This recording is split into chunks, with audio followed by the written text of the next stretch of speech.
This is a 2023 Mercedes-Benz EQE 350 4MATIC SUV, and here's what I like and don't like about this all-electric utility vehicle.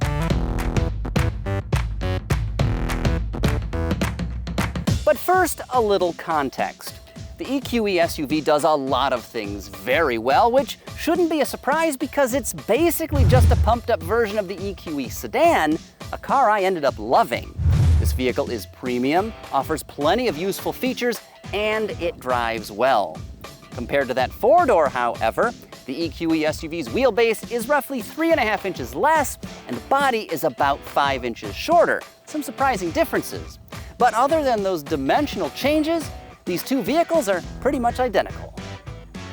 Now, I know looks are subjective, but I happen to really like the exterior styling of the EQE SUV. This is a very clean and elegantly proportioned vehicle. 2 thumbs up from me. Now, up front here we have the digital light package that includes an illuminated section between the 2 LED headlamps. These will also project certain animations at night, which is pretty cool. This tester is also fitted with the AMG Line exterior package for $2,200 extra. That includes, among other things, a more aggressively styled front bumper. There are also unique sills and then a different rear bumper. So a little bit of a unique look for your EQE. Moving along the side here, the paint color on this example is called Twilight Blue Metallic. I think it is the best color that is available on this vehicle. It is a no-cost hue, and if you don't get blue, you'll pretty much be getting black, white. I think there's a silver, a gray, and then like a dark green that basically looks black. So hands down, this blue is my favorite. Now, we also have optional 21-inch AMG branded wheels here, and these look pretty nice, and they're not unreasonably priced at $1,950. Now, like other electric Mercedes-Benz vehicles, you can see we have retractable door handles, and these, of course, provide a very sleek look. But how do you get in? Well, you can, of course, use the key fob like that to unlock the doors. The handles will motor out, and then that is how you get in.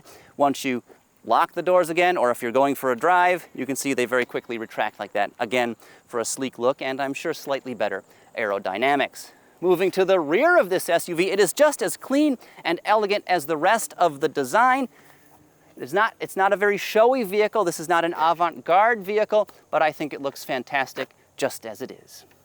But all is not perfect. Similarly to how I feel about most people, I strongly dislike the running boards. Now, yes, they are illuminated, and yes, they integrate very nicely with the vehicle's overall design, but the EQE SUV sits so low that even people of very short stature absolutely do not need these things. I mean, look at this. Open the door and you basically slide right into the vehicle. You're not climbing up into this SUV. And what happens if you do step over the running boards? Well, they're pretty much guaranteed to streak your pant legs with dirt and mud, which nobody wants. Now, of course, you can use the running boards if you want, but how silly is this? Look at this. Oh, I'm gonna step on here.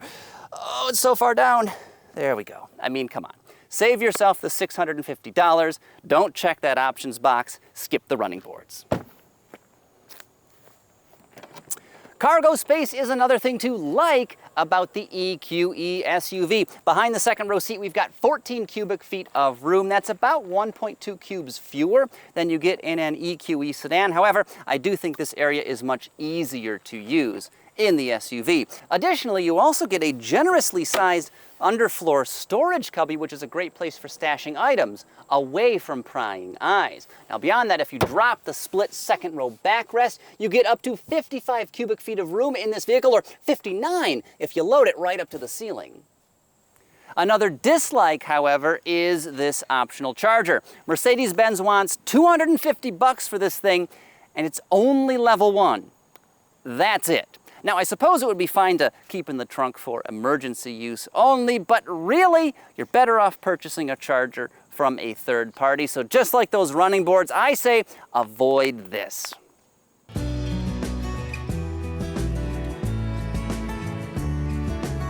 Next up, I love the EQE SUV's interior. Not only is this cabin comfortable and well built, but it's stylish and richly appointed as well. The color combo we have in here is sable brown with Neva gray, rendered of course in the MB-Tex artificial leather, which looks good and feels pretty fantastic, though of course you can also get real leather in this vehicle if you prefer that. Now, turning our attention to the dashboard, I've got to talk about this trim because it is some of the nicest that I have seen in any vehicle, period, electric or otherwise. This is sort of an open pore magnolia wood with inlaid Mercedes-Benz star sparkles. I think this looks absolutely fantastic, and there's a real sense of intricacy to it that I just love. Another like is the technology offered in this vehicle. Ahead of me is a beautiful 12.3-inch digital instrument cluster that is very easy to see and reconfigure to different views. But I think the real star of the show here is this 12.8-inch touchscreen on the center of the dashboard. Not only is this crisp and colorful, but it runs a super intuitive and responsive MBUX infotainment system. There's a lot to like here, but for a much more thorough walkthrough of this multimedia array, make sure you check out my tech and interior feature of the EQE sedan by clicking somewhere on screen.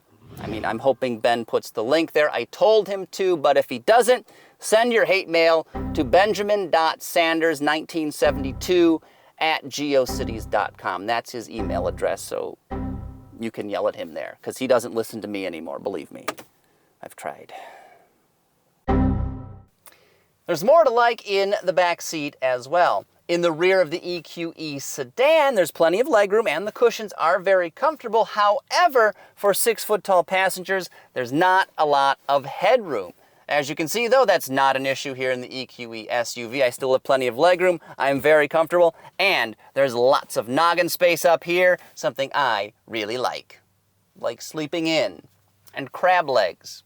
I do like thunderstorms, but another dislike is how Mercedes-Benz charges for options. This is an undeniably premium vehicle, but amenities like a heated steering wheel, ventilated front seats, 4-zone climate control, and even a cleaning cloth for the touchscreen all cost extra. And that last item is $30 for basically a small microfiber towel. No, not that micro. He's too busy running a software company. He also invented the microwave. There's the microscope so you can see things. He runs the Micro Center computer stores. You've heard of those, right? But anyway, amenities like all those ones that I just listed a minute ago should probably just be standard in a vehicle of this caliber. Is he still hosting Dirty Jobs too? I don't remember. Next up, performance, which is actually a dislike, but let me explain. This mid-range all-wheel drive EQE SUV has the same 288 horsepower and 564 pound-feet of torque as the EQE 350 4MATIC sedan I keep referencing. And the acceleration here is good, perfectly fine, but despite that mammoth torque figure, this SUV really doesn't set the world on fire. It feels, in fact, kind of like a diesel. You get this big surge right off the line, and then the powertrain sort of runs out of steam. According to the automaker, the EQE SUV here should be able to hit 60 miles per hour in about 6.2 seconds, which is a more than adequate performance, but just a little bit more oomph might be nice. Of course, the EQE 500 4MATIC and the AMG version of this SUV both deliver loads more performance for a price. Another thing I really like about this Mercedes-Benz is the overall refinement. This cabin is whisper quiet at pretty much all speeds, and the suspension provides a magic carpet ride, even with those big wheels and summer tires. We have the standard setup here, which includes adaptive dampers, but this SUV is available with an adjustable air suspension system for an additional $1,900. It's self-leveling and of course can raise and lower the body based on different conditions, but honestly, you probably don't need that optional suspension system because the standard setup is already remarkably good. Additionally, you can get the EQE SUV with rear axle steering, and this turns the back wheels by 10 degrees in either direction for greatly enhanced low-speed maneuverability, and you really feel like you can run circles around other vehicles, and I love this option, plus it's kind of a steal at just $1,300. Another dislike is range. The battery pack underneath my feet has a generous usable capacity of 90.6 kilowatt hours, but that only gets you an EPA estimated 253 miles on a charge. The base rear-wheel drive EQE 350 Plus SUV is rated at 279 miles, a better showing to be certain, but that's still less than the 300 we typically like to see here at EV Pulse. So, dollars and cents. The entry-level 2023 Mercedes-Benz EQE SUV starts at about $79,000, though this all-wheel drive example checks out for $91,040, including $1,150 in delivery fees. And maybe they should sell these things through Amazon so Prime members get free delivery. How about that? 2-day delivery, right? Or did they cancel that? I don't remember. I'm not actually a Prime member, I just pirated it from Ben.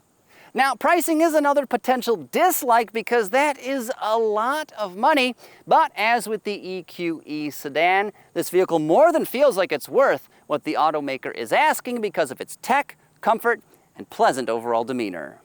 Next up, check out our Ford Blue Cruise 1.2 review by clicking right over here. In this video, we compare the system's hands-free driving performance to Blue Cruise 1.0. Is the updated version better? Well, you're gonna have to watch because I ain't telling you here. Thumbs up and subscribe.